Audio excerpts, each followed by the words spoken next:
Hey y'all, Keith the Mattress Therapist. Welcome back to Mattress Therapy, where I'm going to teach you all the very tiny ins and outs about all the things you wonder about buying a new mattress. And today we are going to cover foundation or box spring. What's the correct term? Why is it in different stores, different names? Why is it so confusing to just find out what it actually is? Well, for starters, box springs aren't even made anymore.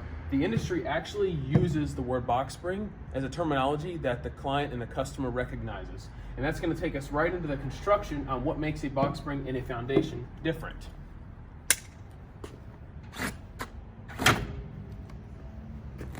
This is a box spring. As you can physically see, there are springs in this so-called box spring that is not made anymore. As you can tell, this is an older model, but this is all I could find at our warehouse to use.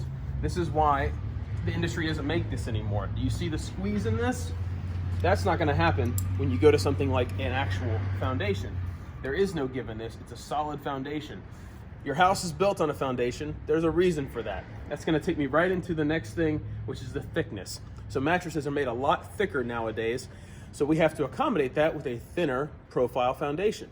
And right now, in the whole industry wide, there's 3 options available, and that's going to be a 9-inch, a 5.5-inch, and what they call a bunkie board or an ultra low profile is a 2-inch.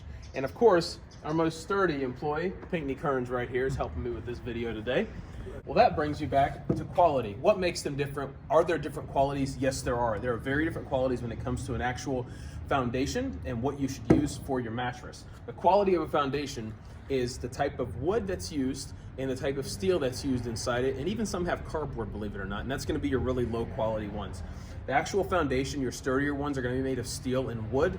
But what makes a good quality foundation that's made out of wood and steel less than a better quality foundation that's made out of wood and steel? Well, for starters, your cheaper foundations are going to have wood that has knots in it, wood that's been essentially not gone through a proper R&D process. That's the reason it's going to be cheaper and less expensive.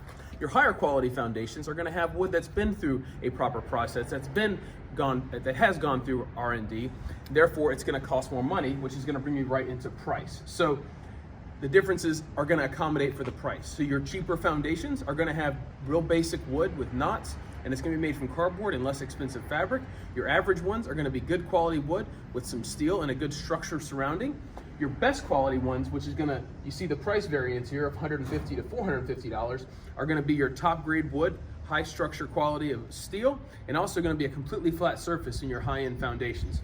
So you as a consumer, you're expecting to pay for a queen foundation with the supply and demand issues we're dealing with now, average from $150 to $450. You don't have to get a $450 foundation, although I do recommend not getting a $150 one because they are made less expensive. And unless you want it to squeak, crack, or break in the first 6 months to a year, I suggest spending anywhere from $200 to $300 on a good quality foundation for your bed in a box, for your Tempur-Pedic, for whatever quality it is. Get a $250 or more one. You're going to be a lot happier and it's going to last a lot longer. Thank you all for tuning in today. I really appreciate it. And shop local.